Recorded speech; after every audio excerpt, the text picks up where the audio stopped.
should be dead. And they should not be able to infect or cause virulence, right? So ang ginawa nito, they homogenize the cells and recover the filtrate. Again, these are from the virulent serum, the virulent serotype. Now, look at this. They extracted carbohydrates, lipids, and proteins. Basically, 3 of the 4 tawag doon, macro molecules. Ano nga yung macromolecules natin? Carbohydrates, lipids, proteins, and nucleic acid. Okay? So, what they did first, so they have the filtrate, and then they first,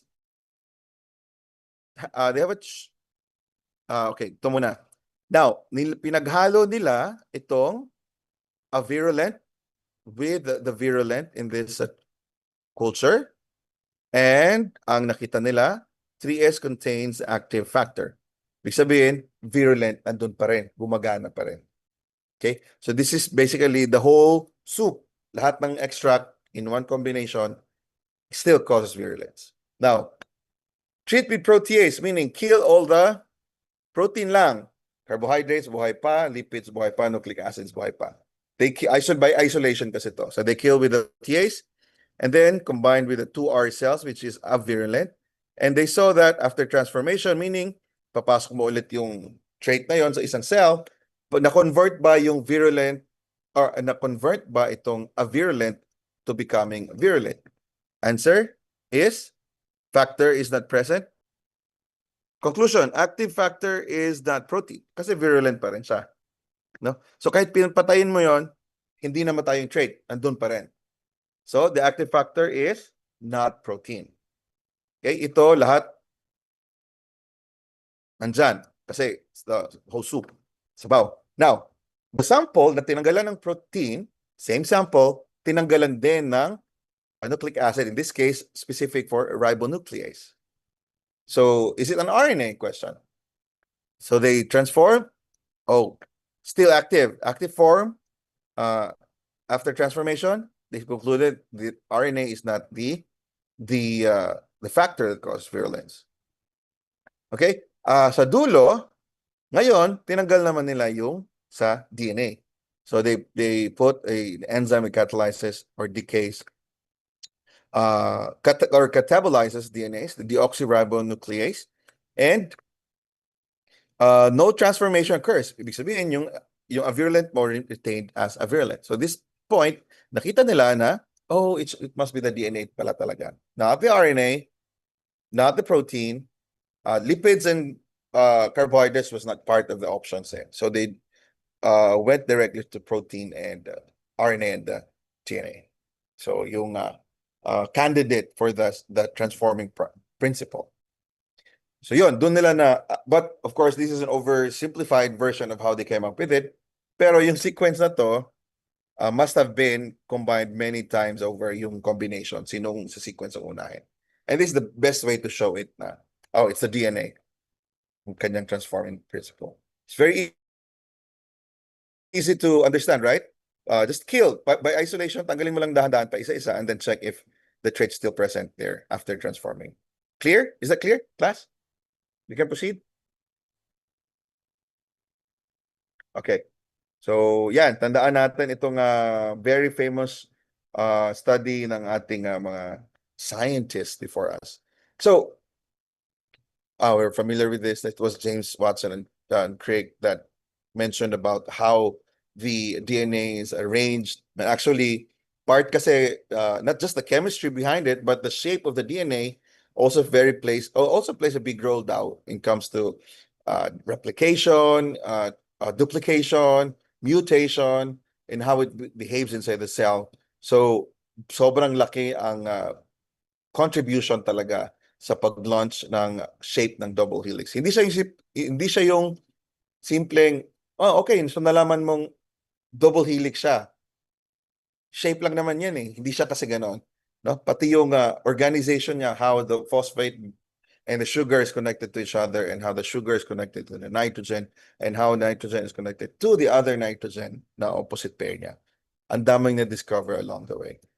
So we know, mas maganda yung strand na titingnan natin, that we know that the DNA is like this. We talked about this earlier. And you have the adenine, guanine, thymine, and cytosine. Those are our nucleotides. Okay, we'll go to it in details. And I just want to go with the central dogma again of molecular biology, huh? DNA to RNA, RNA to protein. And the DNA to RNA is transcription, and RNA to protein is translation. But DNA to DNA is called replication. Okay. And it happens because of it needs to divide or duplicate as well as repair. Okay. By the way, class, I'll give you a copy of a PDF of this lecture. So there's a lot of text and figures. So don't worry. Okay. I'll post it in our module, yung copy ng PDF. Okay? Para magamit. Huwag nyo lang post sa mga social media, no? For ano lang. Personal use lang. Okay, so let's go. Sa dulo, let's highlight that for the DNA trace that we have here, we're always talking about DNA. Remember that they thought the protein was the genetic material. So ano bang meron sa protein? Why? They're very important. Again, I think I'm also mentioned this to you before, na proteins will it be annotated rin po? Kayo na magsulat. Print nyo, lagay nyo sa device sa PDF or iPad. Kayo na magsulat. Ito mga ganito, wala tatanggalin ko yan. So they can be of catalytic action, which we find in digestive enzymes, support, storage, transport, coordination, response, movement, protection.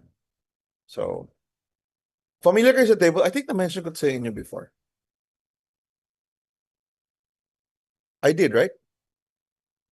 Did I? Can you guys remember if na-present ko to? Okay, good. So we're not gonna go into details into that. But this is pretty much straightforward na lang din naman, no? Anong type of proteins that we have. So all of this DNA that we have inside the cell, they produce proteins that has this type of function. Kaya tayo nagkakaroon ng movement sa isang from the cell to tissue to organ level and then the whole organismal body acting in a very organized process. So any form of mutation in either of this type of DNA leading to problems with the protein. So nagkakaroon tayo ng problem sa katawan. Diba? So protection against diseases. Paano kung hindi ka na nagpo-produce ng antibody? Yung actin myosin mo, hindi na nag-function ng maayos. That's sad. Pero through time, nagbabago kasi yung katawan. Kaya pansin mo daw, like, nung unang kabataan mo, yung metabolism mas mabilis. So, kain ka lang ng kain, hindi ka lumalaki. Kami ngayon, si Sir, medyo, ayoko tanggapin, pero konting kain lang, wala na. Mataba na naman. So, hindi na pareho kasi bumabagal ang metabolism, slowly. Hindi na masyadong ganun ka-active yung katawan. So, need to burn more than consume. So, let's talk about the DNA structure first, okay? Now, what are the three essential components of a DNA? Number one, first, we need to have a nitrogenous base. And then number two, we need a pentose sugar and the phosphate group, okay? So this is two examples of an ADP and ATP type, no? This is the nitrogenous base natin. Ito yung ating sugar and ito yung ating phosphate. Madali lang tandaan ang phosphate kasi it has the letter P. Madali lang tandaan yung nitrogenous kasi it has the letter N. Okay? And then madali lang din hanapin kung sino si pentose sugar kasi puro C si sugar. That's basically your carbohydrates. That's carbon and hydrogen and oxygen. Okay? Now, this one is divided ang ating nucleic acid into two types of rings as the base form. You have the pyrimidine ring and you have the purine ring. Madaling tandaan sa pyrimidine kasi the longer yung kanyang word na pyrimidine, mas simple ang kanyang shape. Well, the purine is shorter in terms of word, pero yung kanyang shape is medyo komplikado. But I need you to remember this that if I show you this, you should be able to say that it is a pyrimidine, and this one is purine. Okay? Siguro I'm not gonna ask you if it's guanine or adenine. Eh. I'm not sure. Let me think about it if tatanungin ko kayo. Okay?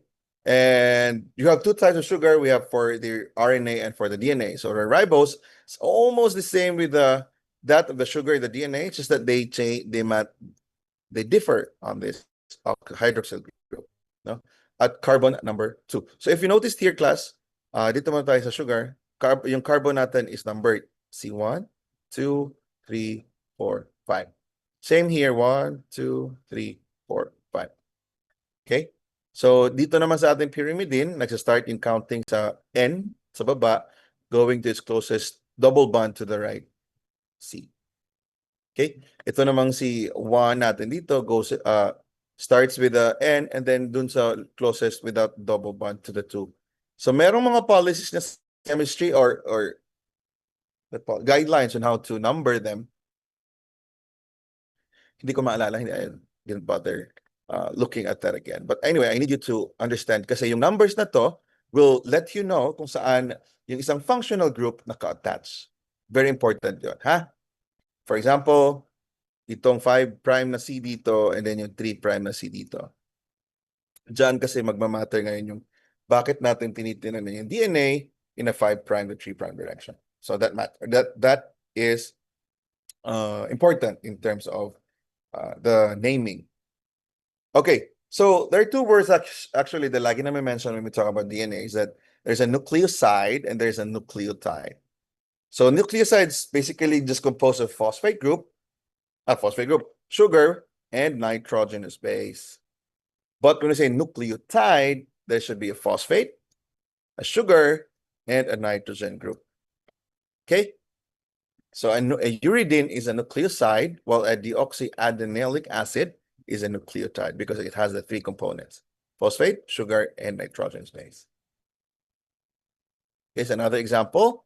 Is this a nucleoside or a nucleotide? They're all nucleotide because they have the phosphate, sugar, and the nitrogen. Phosphate, sugar, nitrogen. But you have to count the number of phosphates here. Kasi sa naming ng ating mga nucleotide, they are named depending on the characteristics. No? Deoxythymidine diphosphate.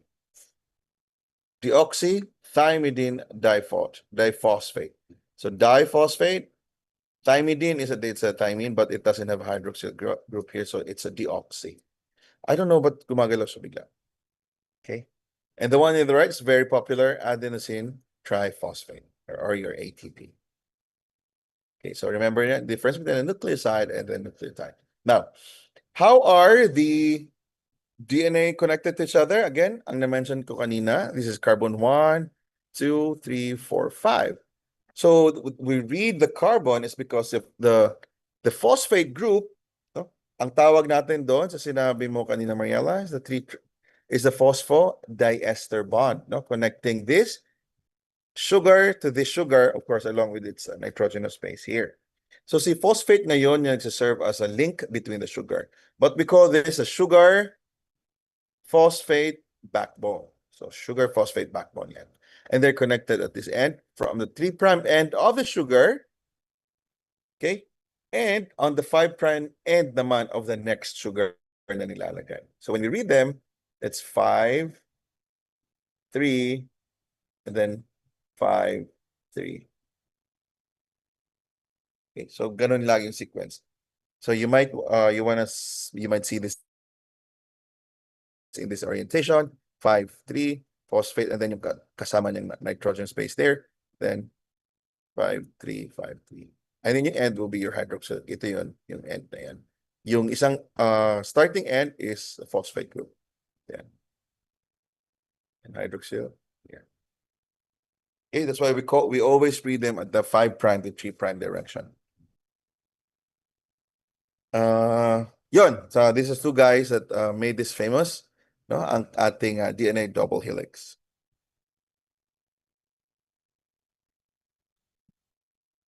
Okay, so let's now go to DNA replication. So far, okay naman tayo sa characteristics na to, no?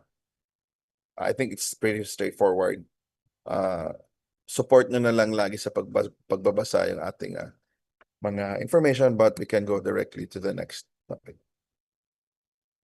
Now, the DNA replication happens because your DNA, your double-stranded DNA separates, and then each of the strand will be replicated. Bibigyan siya ng sariling copy. And because of that, if you look at the original strand colored red, and then yung growing na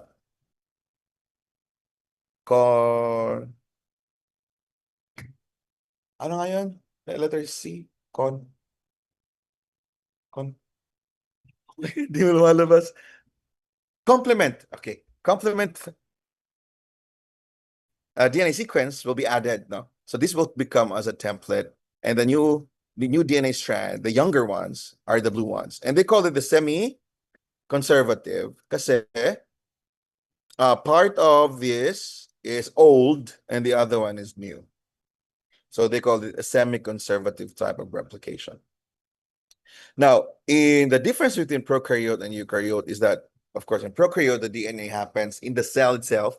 It doesn't have a nucleus, but in eukaryote, it happens inside the nucleus. Okay? So, pwede na siya doon yung mangyayaring processes ni prokaryotes within the cytoplasm na siya, it's kay prokaryotes. But for eukaryotic organisms, the DNA replication happens inside the DNA, and then if it needs to transcribe, they need to convert that into an mRNA, which will be transported outside of the nucleus through the nuclear pore. Now, let's look at the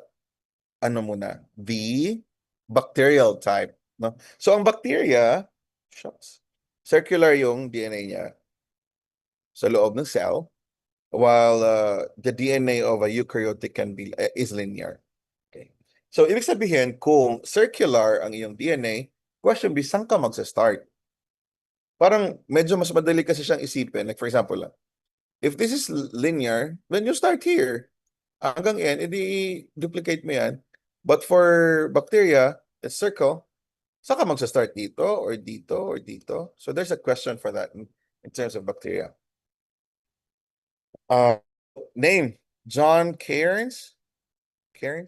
Track replication E. coli using radioactive precursors of the synthesis and autoradiography, and found that there's a region in E. coli called the ORI C where replication is initiated. So in this case, ito daw yung region ito na dyan nagsistart yung replication. So ORI C. And that the replication happens in bidirectional direction, meaning it doesn't do one way lang, but it happens both this way and that way. So you'll see this bulging replicated DNA. I think you can imagine naman itong part na to.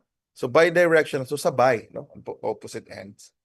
And then it stops here at the ter. Ano ibig sabihin ng ter? What do you guys think is the meaning of the TER? Okay, termination site. Okay, how about the ORI C?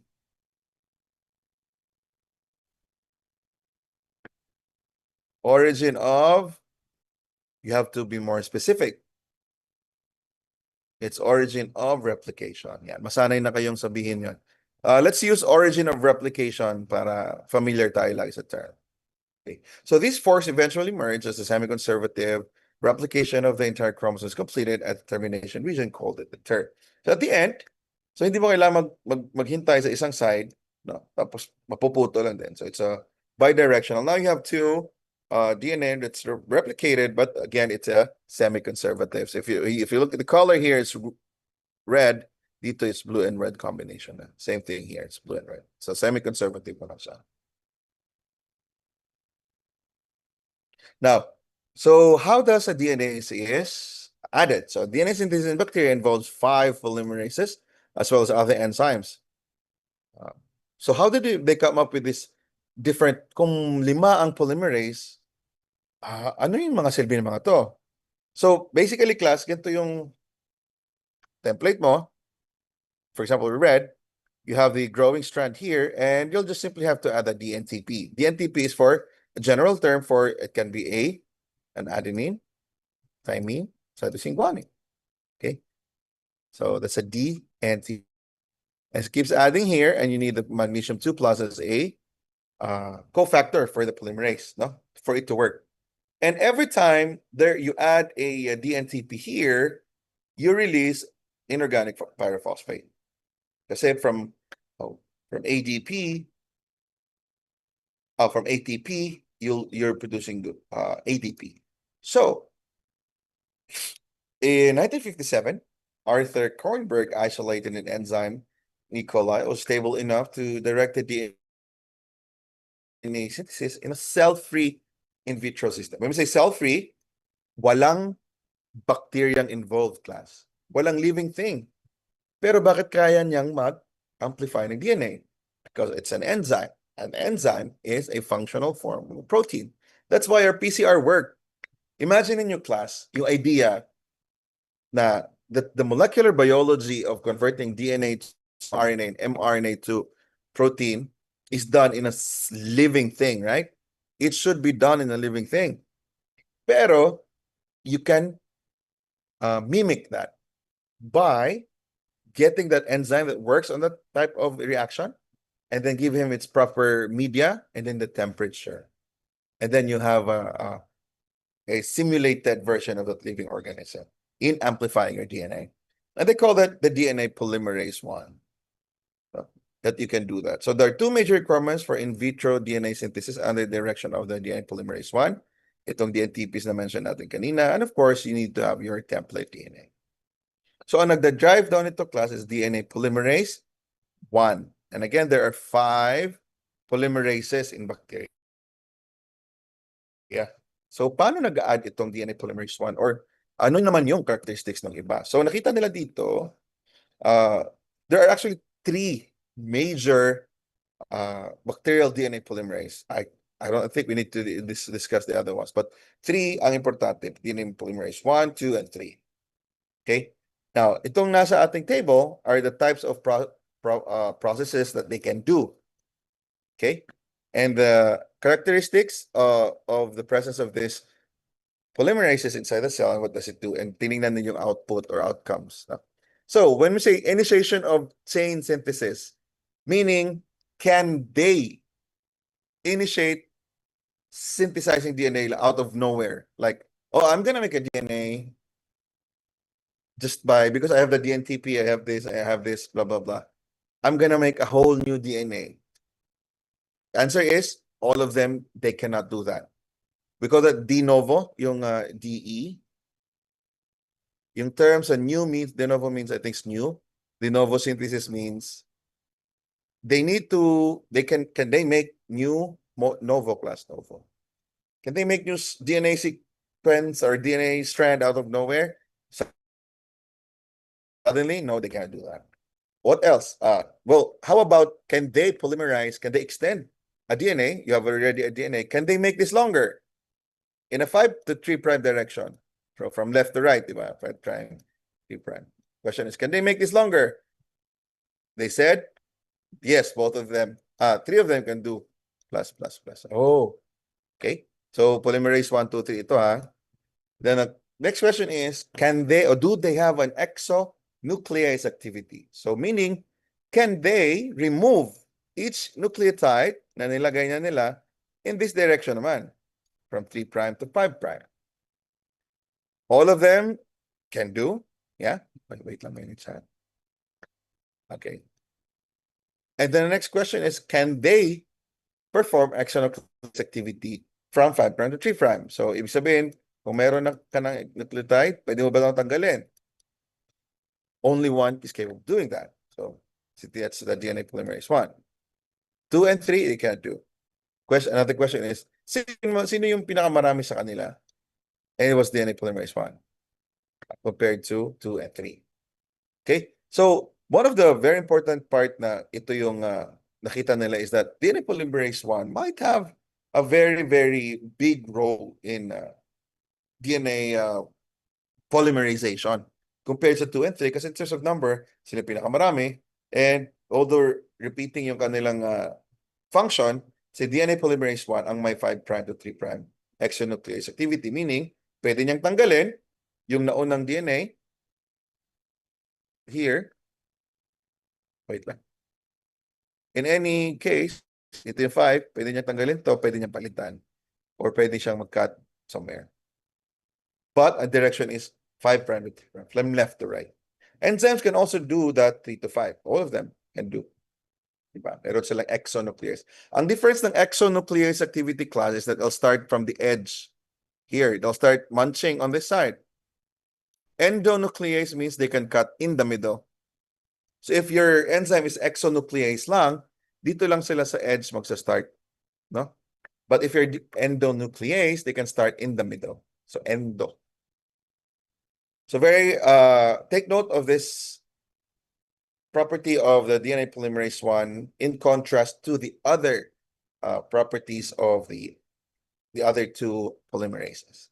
And they have the higher number of molecules of polymerase per cell compared to two. So, nakita na natin to. Okay, so the growing chain here, so if growing chain means that's your template, right? So mag-a-add ka ngayon, simply, hindi ka mag-a-add sa 5' end, mag-a-add ka sa 3'.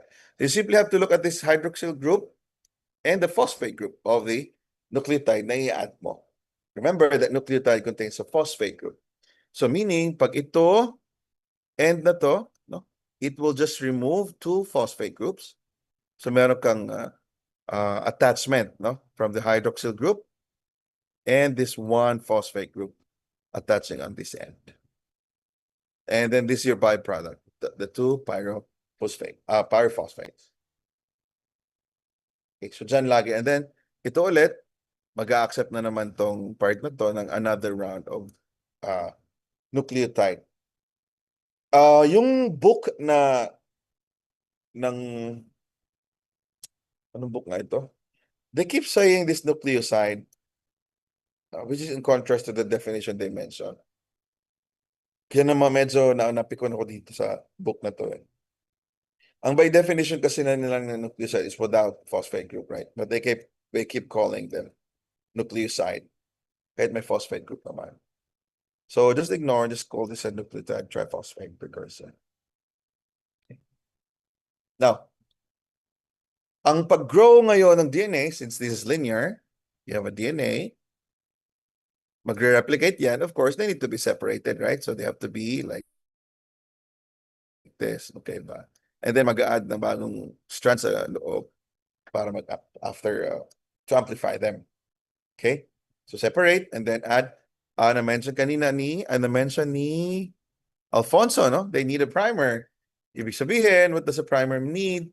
If you have our DNA, you need to have a single strand na to. Separate na natin. You have a primer here. And these are nucleotides attaches to the DNA. And then the DNA polymerase can start adding next and next and next and next. Because they need a primer. Kasi they cannot perform de novo synthesis. Yun yung sagot dun kanina sa ating conversation. They need a primer, sabi nga ni Alfonso. Now, to add, ayan na, meron na tayo ngayong dilemma. There is what we call as the lagging strand and the leading strand. Because in the replication of a DNA, there's a continuous side and there's a discontinuous side. So if you separate these templates, 5' to 3' and 5' to 3', the movement of our extension of the DNA will always be 5' to 3'. Okay. Now, we'll start here. Sa template na nasa baba, ang lower form niya is 3' to 5'. So yung opposite end niya is 5' to 3'.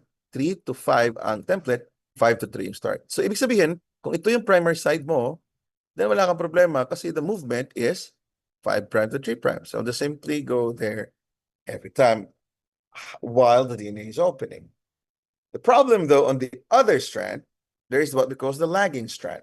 Kasi itong part na opening na to, dito lang siya pwedeng maglagay ng primer, and it's only this part that the polymerase can start adding nucleotides in a 5' to 3' direction. Again, using the orientation of the blue as the 5' to 3' direction na na-mention. So first opening, the second opening, saka pa lang, so nagkakaroon ka ng discontinuous addition. And if you see this, meron kang breakage every time. Well, this one, wala. Dire-diretso lang. Diba? So that concept was, ito yung naabutan kong concept when I was in college, no? The continuous and discontinuous. Anong tawag sa sa mga fragments na to? May term pa dito eh. Okazaki fragments. Yes. Now reading sa recent books, hindi nag-e-end doon sa discontinuous and continuous. Bakit? Look at this polymerase 3 holoenzyme naman. Okay? The subunits of the DNA polymerase 3 holoenzyme. All right? So, ang ibig sabihin ng holoenzyme na ito is that it's an enzyme that has different parts and works as one or functional group. Okay, so meron siyang 5' to 3' polymerization site, yung alpha. So ito yung isang drawing niya, ito naman yung may mga label. So yung alpha, ito yon, and the theta and epsilon, may mga silbi sila. Now, para saan ba to? So, drawing itong ganito. No? So it says here, ito muna tingnan natin. It has a sliding DNA clamp. It has a sliding DNA clamp loader. And you have your Pol-3 core. Para saan ba to i-connect dito? So sabi nila ganito daw. Okay? Itong part na to, here. So nandito yung loader. So ibig sabihin daw, instead na linear siyang tinitingnan as this, it's actually doing like a loop. No? So, kasi ang question back then, if maalala ko nung kabataan namin, is that, yung enzyme po ba yung gumagawa dito, ibang enzyme din po yung gumagawa dito? Ganun. So parang napaka-busy po ng enzyme dito kasi tanggal, lagay, tanggal, tanggal, alis, alis, balik. Well, in this case, isa lang. So apparently, that is not the case. Kasi isang enzyme lang pala yung nangyari. It's just that the lagging strand just forms a loop such that the process for doing that here on the 5' to 3' end or movement on one strand is continuous. At the same time, continuous din daw yung sa kabilang side. In a way, continuous means isang enzyme, it's called an holoenzyme. Holoenzyme ang gumagamit, gumagawa. Kaya nagkakaroon ng looping, concurrent DNA synthesis ang tawag. So meron pa rin tayong mga Okazaki fragments, but hindi na iba-ibang enzyme ang gumagawa. Same enzyme, pero it's connected to one single body, one functional body called a holoenzyme. Okay? Now, itong mga different parts ng ating enzyme, we need to look at them. So it's the same concept here. Let's just highlight those other players sa ating DNA. Para saan ang DNA gyrase class?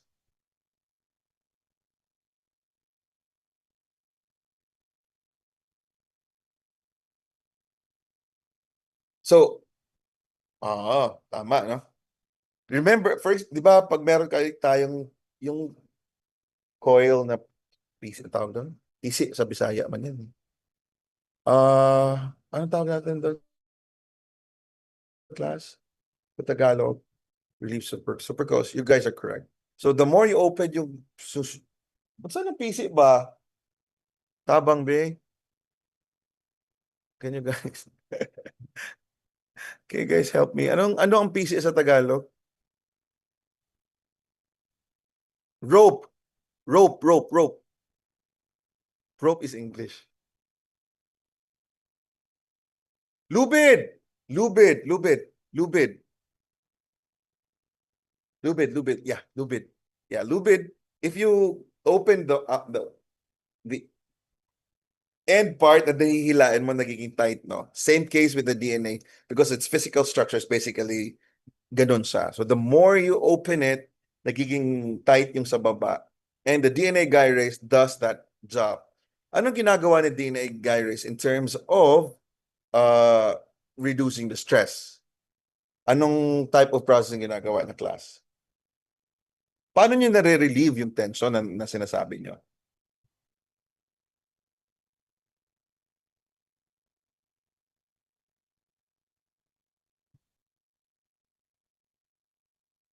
Yes, sabi ni Rihanna, basically, they cut the DNA and then they put it back together para hindi na siya magkaroon kataas ng tension. It's very important kasi malukot ba ang iyong DNA. So, releases the tension, and then there's this guy, the helicase.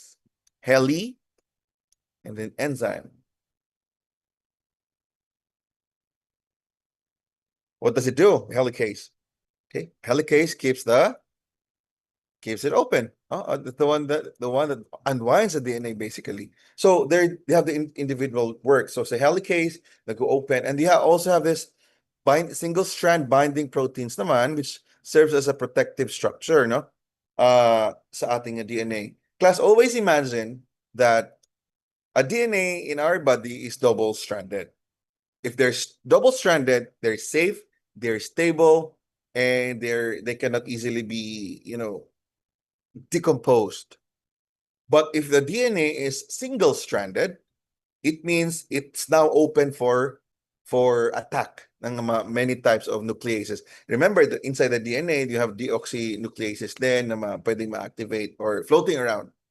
Naghahanap ng mga foreign, mga lost na mga DNA strands, tapos kinakain niya at pinapatay niya. So, in this case, for example, sa drawing lang naman to, no? Parang meron kang space na may single strand na nag-exist. So, in that case, meron tayong tinatawag ng mga single-stranded binding proteins. Well, of course, to help this stabilize also. And these are very important proteins in terms of keeping it stable and keeping it away from being degraded. So yeah, while being loaded into this part of the holoenzyme. And then RNA primer is added, and then the polymerization starts on the two ends of the DNA polymerase. Okay, yeah, so they have their jobs. So this is for DNA replication. Wait lang, classmate.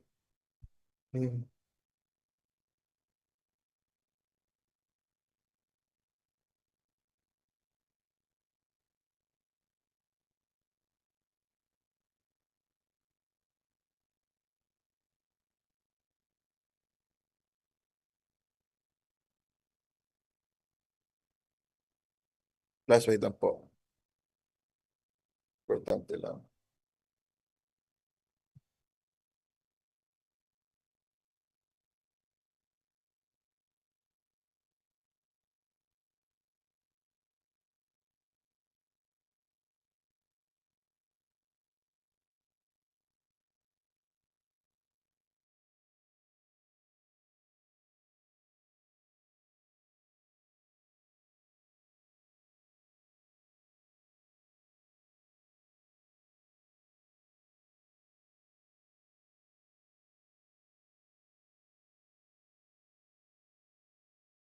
All right, sorry about that.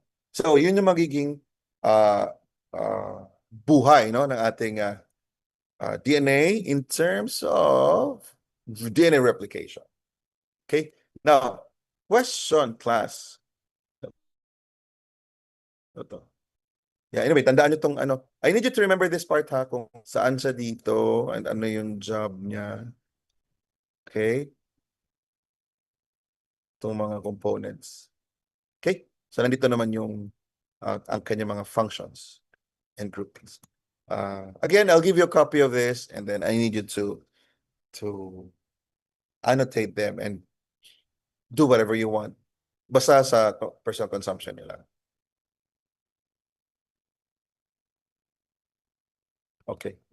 So, walang name. Ito pala. So, ang ating DNA holoenzyme is a DNA polymerase 3, which is involved in our DNA replication. Diba? Dito na part. So, yan. Malaki yung role niya in terms of DNA replication. But, ang ating DNA polymerase 1 is the one that has a higher in number. It's called the polymerase 3. Kasi, hindi naman lagi nagre-replicate every single time ang ating DNA polymerase 3. Diba? Yan. So, they have these different jobs. Please remember this in terms of difference between 1, 2, and 3. What else? So transcription. Pag-usapan ba natin to?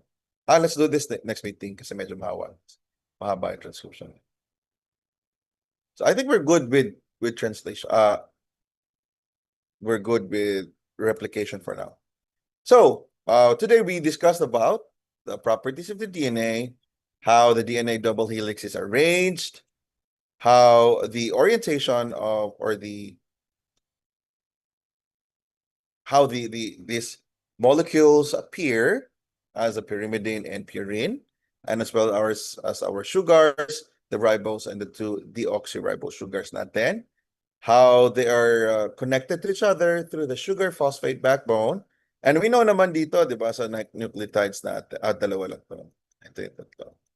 How they connected to the opposite end, which now makes up the double helix na tinatao na described ni Watson and Crick.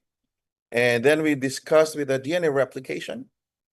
So this is a conservative and how the difference between prokaryote and eukaryote in terms of location, a difference between prokaryote and eukaryote in terms of the start of replication, the ORC for the prokaryotes, and then the holoenzyme naman for our eukaryotes, no? DNA, which is DNA polymerase 3.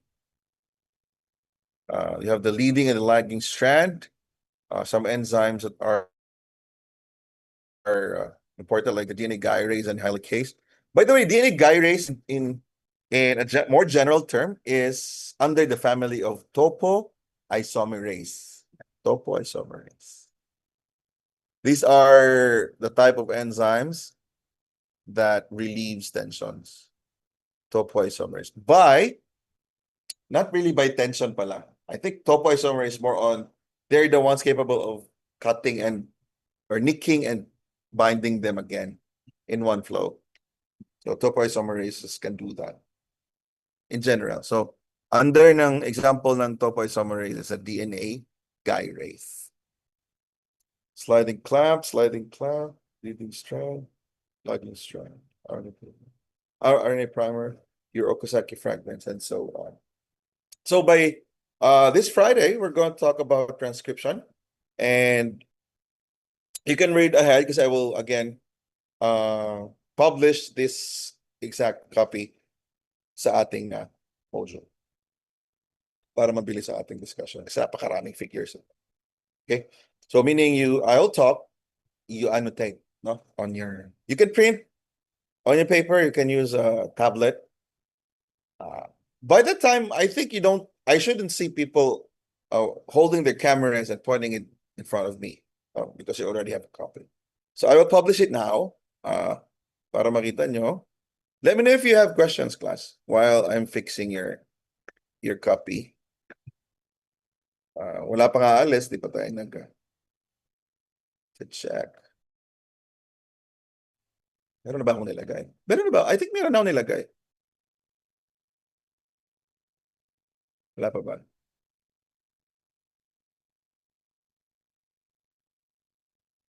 Wala pa.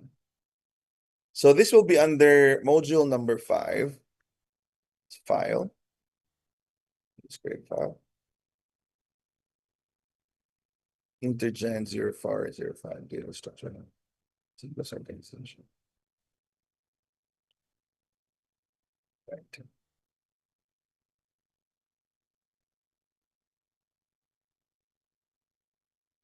Chat. Sir, no class. Oh my God, walang class on Friday. Okay, just read ahead. So very, very important. Ang final date ng ating exam class should be what?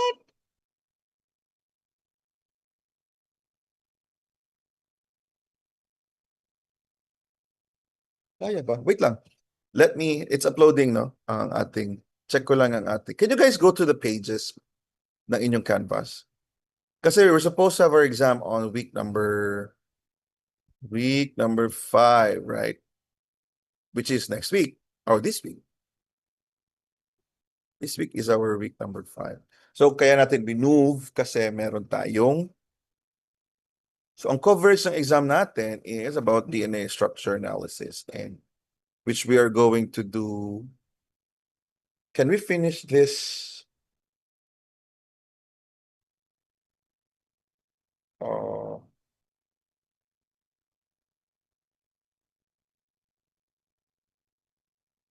Okay. Okay. What we're going to do, class, is uh, we will have our exam on 17. It's an online class, right? But we're gonna shift to in-person. Okay? No, it's not an online exam. Lahat ng exam natin is in-person. Malungkot ka.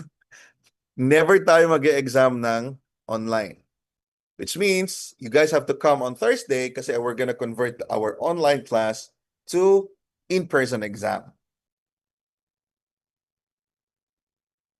Okay? And then nope, Bryson, I'm gonna announce to you the room assignment kasi hindi tayo pwede mag-exam noon sa malaking room. Actually, pwede. Medyo malaki nga lang. Actually, pwede. No? Kasi maraming spaces, right? Ang kailangan lang naman natin. Pero hindi pala kasi hindi tayo nakabook doon ng online. So medyo hindi pwede. So our schedule is Tuesday. Yes. Exam. In person yan and to be announced ang ating room. I'm gonna have to look for I'm gonna have to look for proctors. Kung wala akong mahanap, then lagot-lagot pa. Kasi may holiday na naman. So, ang gagawin nyo ngayong Friday, class? We're going somewhere?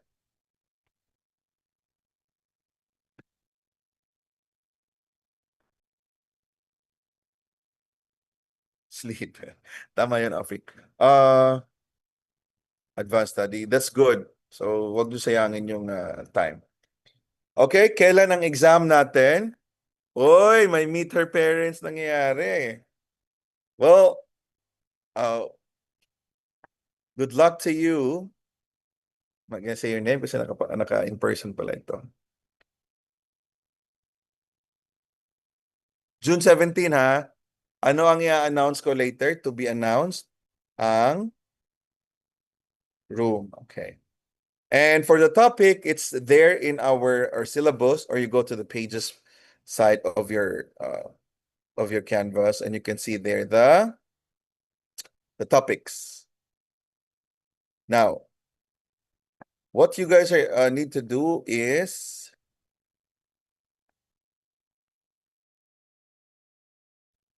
do the okay, classroom assignment. Good. Now, here is the attendance form. Let me just think of a word we can use for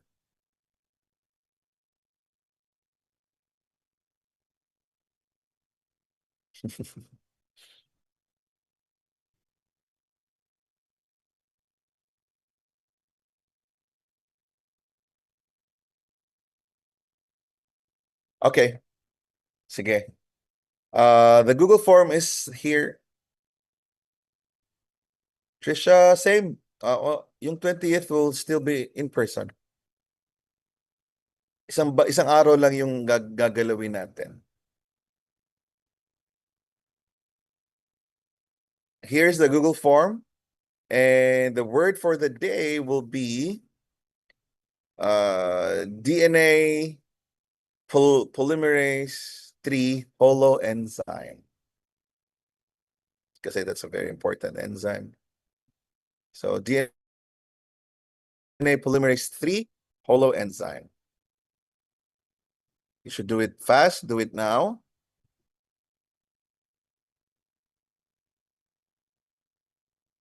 So 10, 9, 8, 7, 6, 5, 4, 3, 2, and 1. Tagal ah. Sir. Ah, my gosh. Okay, bilis. 10, 9, 8, 7, 6, 5.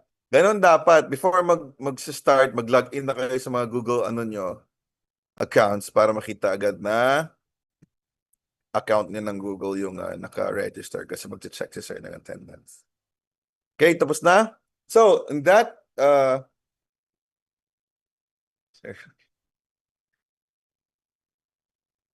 So for those who are done, you guys can leave.